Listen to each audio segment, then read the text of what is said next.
Good morning. I am getting ready to start my day for my reading and reviewing goals. First thing I did this morning, however, is my broadcast. So we have a monthly broadcast that comes out. It's about an hour each month. So I wanted to get that done before I dive into reading and also into the live streams that are going on right now in the 24-hour readathons for the Neck Alley November 2.0. But like I said, I'm just finishing up my spiritual studies, and now I need to see what I have. I think I would like to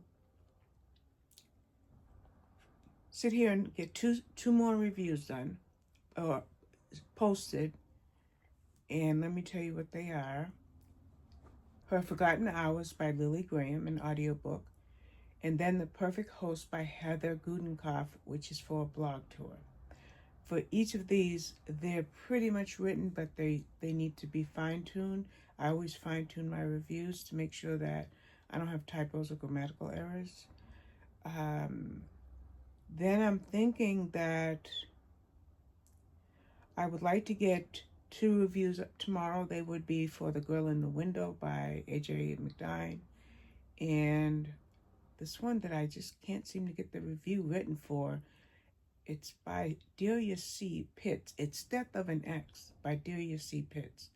I read that book back on October 17th. So 2 today, 2 tomorrow, and we'll see what's going to happen Friday. Okay, reading. What am I going to read today? Actually, I'm going to be listening.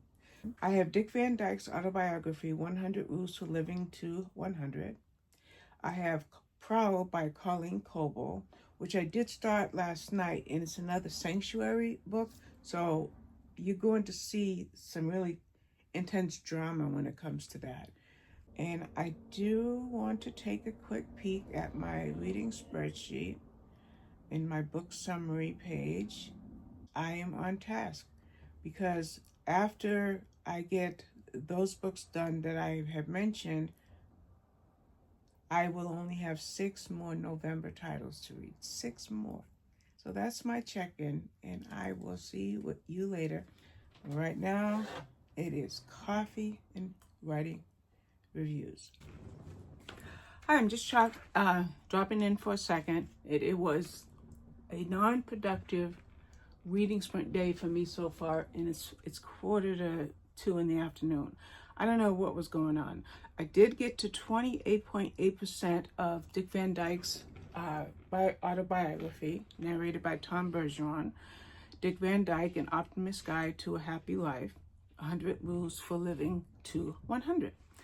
And on his next birthday, he will turn 100. I don't know if he's already turned 100, but he's going to be that very soon. And so the reason that I only got 28% of that book and nothing else done is this was a day of phone calls and a pop-in visit from a nurse that was supposed to come at 3, but she came at 11. So it's okay. I had a visit. Everything's good. So I also talked to my son a couple of times, and I want to just check my blog. I got a widget that doesn't look like a widget. That's a widget. So I got this widget for paper cut, and it's by Rachel Taff. Sorry, I'm trying to hold that straight because I don't feel like putting in a screen overlay. Yeah, so I did get that widget, and like I said, I wanted to just check my blog, but I'm just double checking my email, make sure nothing else came in while I was doing my... So I think that's going to be it. Like I said, the last thing I was going to do was to check my blog, make sure my reviews went up, because I use Review Scheduler. So it looks good. Of course, I went to Blogger, not to Robin Loves Reading. I'm not editing. Okay, so The Perfect Host, that went up.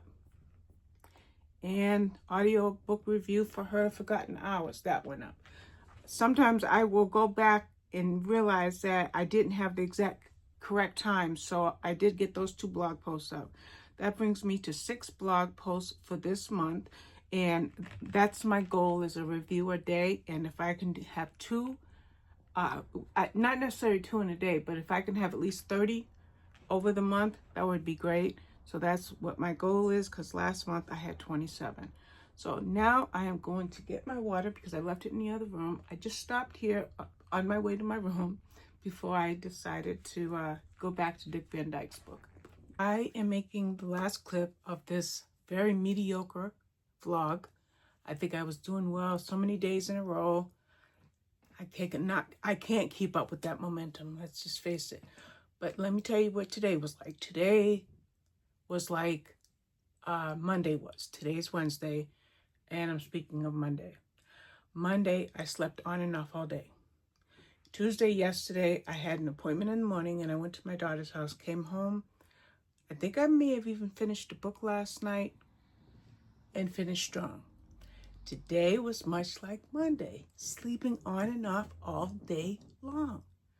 I have been to each and every stream on the sprint train for the NetGalley November 2.0 event, but I've just been there providing watch hours for the streamer because I've been in La La Land. Okay, so what am I doing now? Well, today started off strong this morning because I got 2 reviews uploaded, finished writing a review for another book that will go, a review that'll go up a little bit later. And then I listened to the Dick Van Dyke autobiography on and off all day in between naps. I was surprised though that when I did wake up again this evening that I had less than 15 minutes to go in the book. So I don't want to spoil the book for anybody, but someone asked me what I thought about it, and I couldn't quite put it into words, but I'll tell you what I said, and hopefully you'll understand what I'm saying. Reading the book made me think of Betty White on and off, on and off. I was born in 1960, and people like Betty White, Mary Tyler Moore, Dick Van Dyke, oh my goodness, why am I only saying three names? We'll just say those 3 names. Let's go further back than that. Let's say Ozzie and Harriet. Okay, why am I saying those names and Ozzie and Harriet, who were before my time? Because those were memories that I had with my mother for a few years as I was in my teen years. And our thing was to watch shows. At that time, it was Ozzie and Harriet. Then there was, like I said, Dick Van Dyke, Mary Tyler Moore. Oh my gosh, my mind. So those were good memories, but they are mixed feelings. So there's certain things that he was saying in his book that just made me think of the past. So for example, his chapter on Don't Live in the Past, he talks about reminiscing, and it's a place that you do not want to live. I'm sorry, but that may seem pessimistic for you younger folks that are reading a book like this, but that line, I can relate to. And what I like to do is enjoy myself in the pages of a book, which is probably part and parcel why I don't read much nonfiction and I read mostly fiction, which most of my genres, oh my goodness, if we were to jump over to my summary page on my spreadsheet, by far my biggest read genre for 2025 so far is definitely mysteries and thrillers and psychological thrillers. I'm just going to give you those numbers real quick. For mysteries and thrillers, I read 145, and for psychological thrillers, I read 47, and then I will also mention cozy mysteries, which I read 46. Those are the worlds I like to live in, those fictional worlds. And I don't know if I could have explained that or assimilated that thought if I did not read this particular chapter in Dick Van Dyke's book. That's the edification, the introspection, the flashbacks, the triggers, the whole thing goes into my joy of reading and why I read so much. I live in the worlds of those books. It may seem cheesy. It may seem escapist. It may seem somebody that doesn't really care, but I do. I have a memory that allows me to live in the worlds of the books that I am reading and to think about them long after I have read them. So that's my takeaway right now. It's a very emotional takeaway from the Dick Van Dyke book, so I won't write the review when I'm in this frame of mind. I've made notes on it. I know what chapters, even though I had to look down to get that particular chapter name. But I'd like to come off of this emotional roller coaster that I'm experiencing, thinking about those memories of those television years I had with my mom and how we loved, Ozzie and Harriet, Leave It to Beaver, Father Knows Best. Okay, it's coming back to me.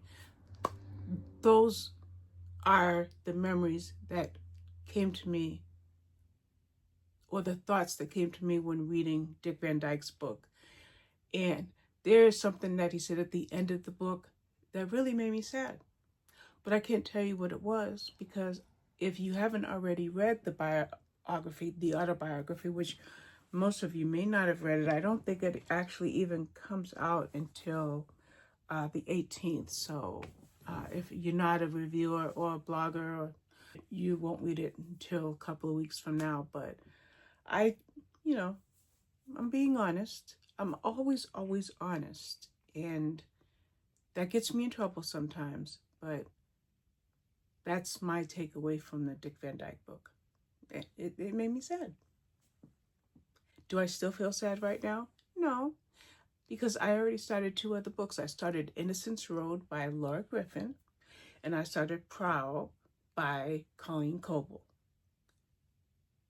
My mind is on those books. I even pulled up One Little Mistake by Amanda. I could never say this last name. I'm going to spell it, and then we'll end this video. Let me spell this name. Okay. It's Miranda, Rijks. So is that Ricks? Okay. So I pulled up One Little Mistake by Miranda, like I said, Rijks. And Proud by Colleen Coble. And lastly, as I mentioned, Innocence Road from Laura Griffin. So I have those, and I may even go into what I call a palate cleanser book. I will check my queue for any Amish fiction that I have hidden in my backlog, because those are the best palate cleansers for me when I feel emotional about a book. So that's it. I'm going to go get this video uploaded, edited and uploaded, and I hope that I didn't bring anybody down by my thoughts on the Dick Van Dyke book. Please. I know that time waits for no man, and he is 99 years old. I did ask Alexa what his birthday was. It's December 13th. I didn't know his birthday was so close to mine, but he will be 100 years old in a month. So it's my hope and my prayers that he will be around to see that birthday. So thank you for watching, and I will see you with tomorrow's vlog, because these vlogs are going up at 8 a.m. each morning. So I'll see you with tomorrow's vlog. All right, take care. Bye-bye.